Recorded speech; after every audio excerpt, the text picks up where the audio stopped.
What's up guys, welcome back to the channel. Today you join me for an in-depth, way too hypercritical comparison of the 1985 Air Jordan Natural Gray with the 2021 85 Air Jordan Neutral Gray. So Nike waited 36 years to retro these and they didn't even get the name right. It's kind of weird for Nike to not retro a sneaker after this long, especially one that's as sought after as the Natural Gray. I guess we're calling it neutral now. But I have to warn everybody in advance, I'm going to be really hypercritical on this and focus more on what Nike got wrong than what they got right. And all in all, I have to say they did a decent job on these. They really did. But there's some key characteristics that are just puzzling on these that I'm curious if you guys agree with. And some stuff that I'd really like them to get right the next time they retro something after this long, such as the metallic orange 1985 Air Jordan. Hint, hint. For those of you that are new, this is Vintage Kicks Gallery.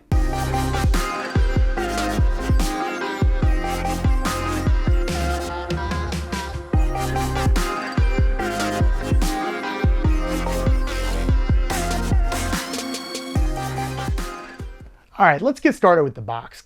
I don't know what they're doing with these 85 Air Jordan boxes, but come on, it's an inverse of the OG box. So we've got the 2021 box here, we've got the 1985, and one thing right off the bat that's just glaring is they got the name wrong. Come on, it's Natural Gray, it's not Neutral Gray. So it says right there on the box, white natural, and then on this box it says neutral. It bugs me for some reason, I don't know. It's like, why did they invert the colors in the box? Why didn't they put the name right? It's like they had to change little stuff, and they didn't really need to. But let's just look at the actual shoe here.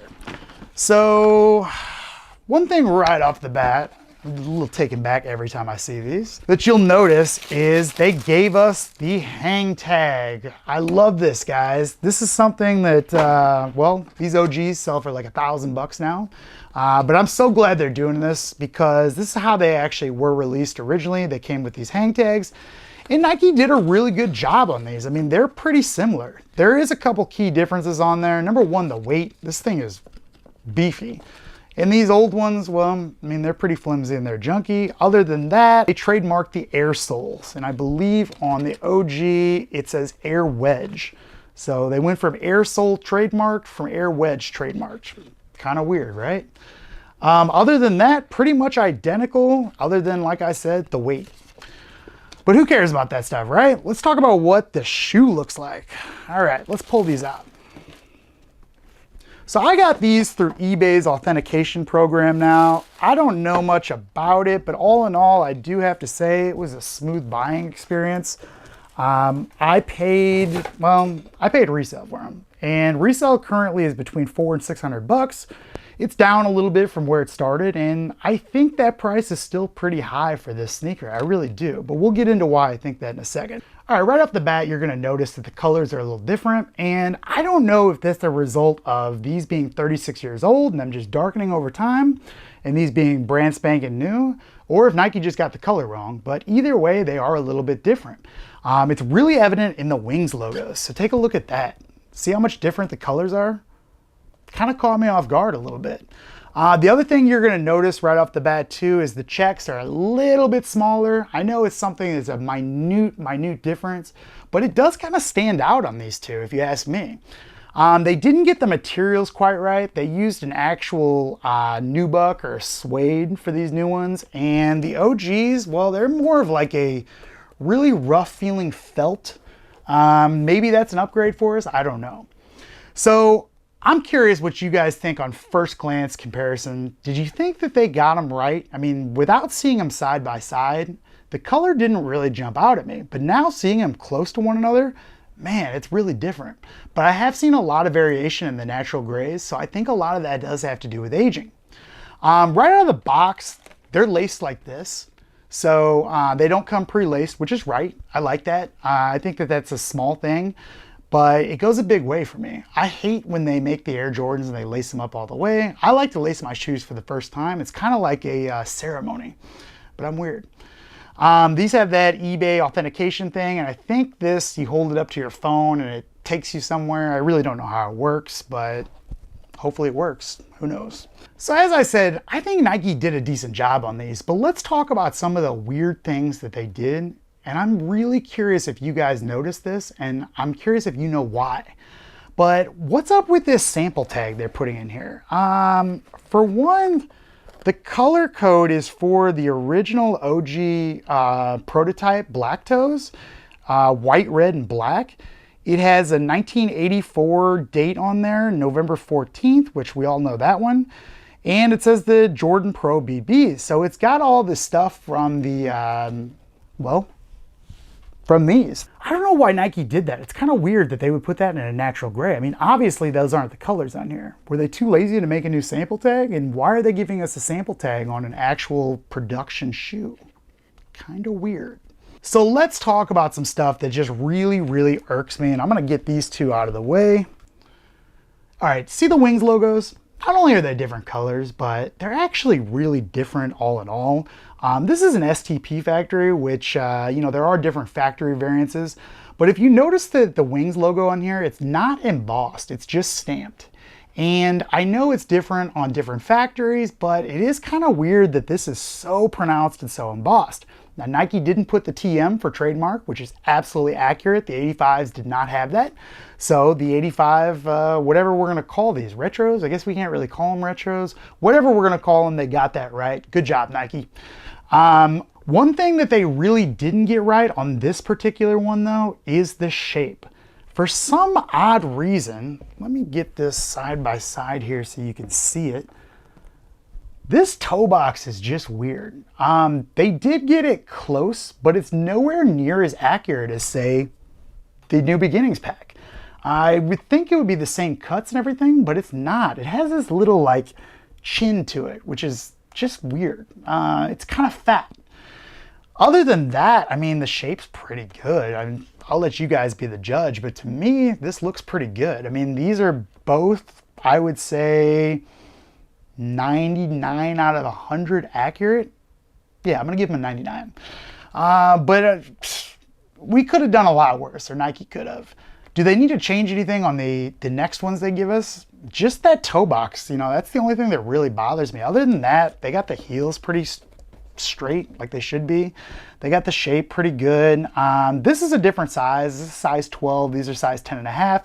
So that's why you see that size difference. And I would assume that's why these are just a little bit higher. They did get the sole really accurate as well. I mean, yeah, they're a different color, but I think a lot of that has to do with aging still. I'm curious if I deoxidize these, which I would never do, but let's say I would it turn faint like this and be that light color? Maybe, I'm not sure. A couple things really do bug me though, and one of them is the differences in the laces. Guys, Foxtrot uniform, killed it on those laces. Absolutely killed it. If he can replicate the 1985 laces, well, Nike, you should be able to as well. And these laces are just different. I mean, they are. They really stand out as being different when you have them side by side. Now, you could put some Foxtrot laces in here and call it a day, which I definitely will.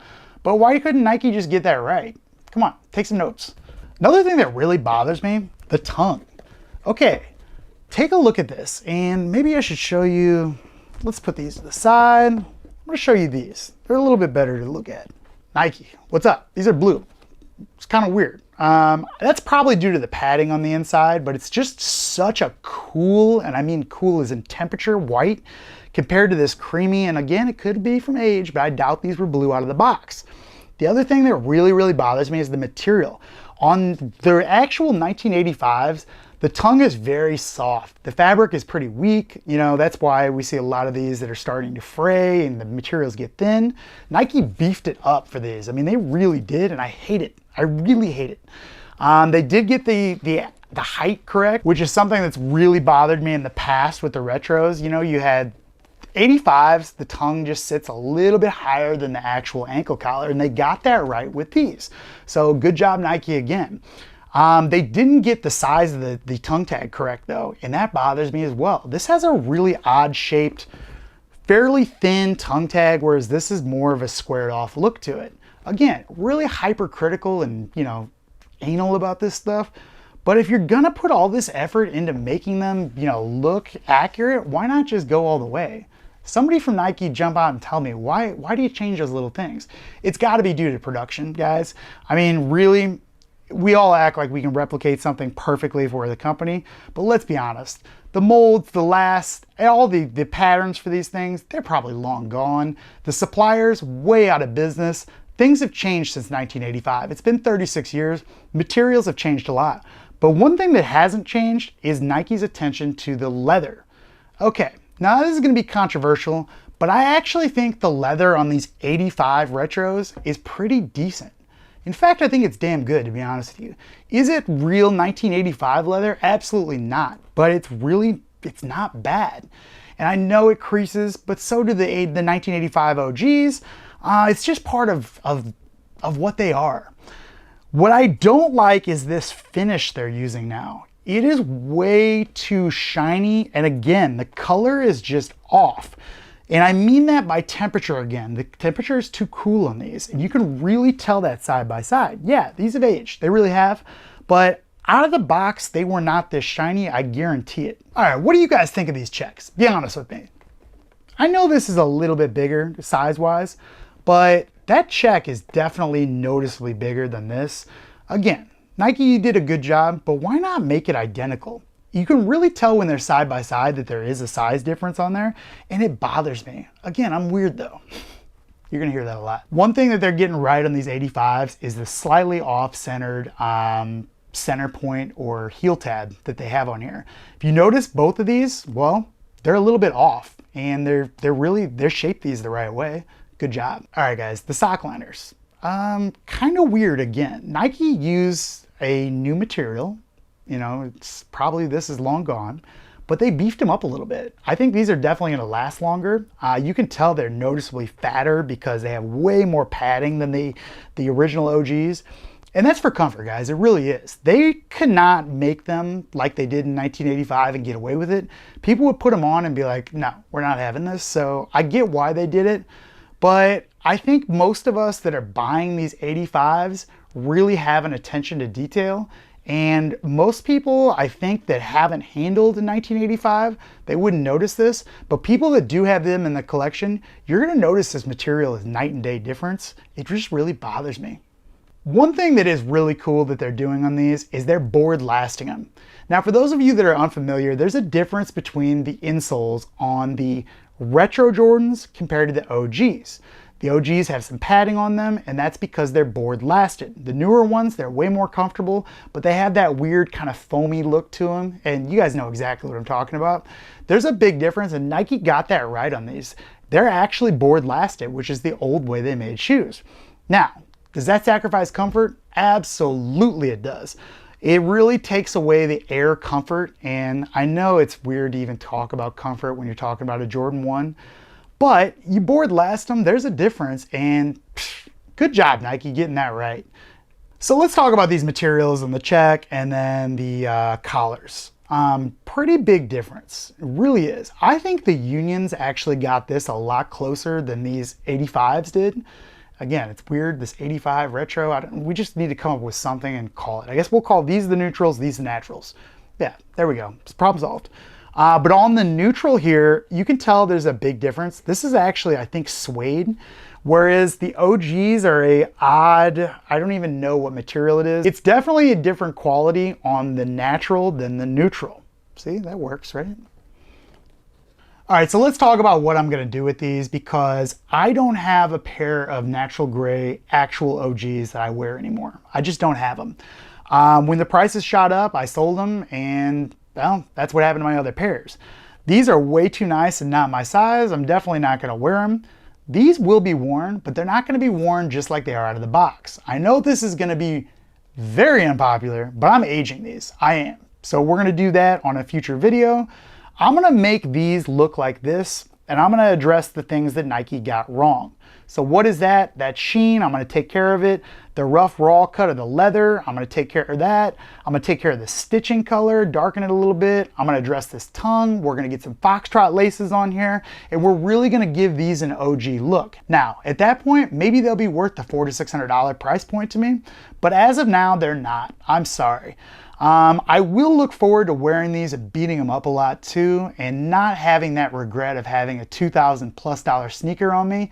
I'm starting to feel a little guilty now wearing my OGs because after all, they're pieces of history, and putting wear and tear on them it hurts now, especially with the prices the way they are. Again, crazy. All right, guys, that's going to do it for this one. Drop me a comment. Let me know if you do own these. I'm curious if you own both of them, what you think. Again, I was very, very hypercritical. Nike, you did a good job. But Mr. Wong, why didn't you send me a pair of these? I had to pay resale, and I hate that. Thanks a lot, guys. As always, please browse the channel. Please subscribe. Please like, and I will see you next time.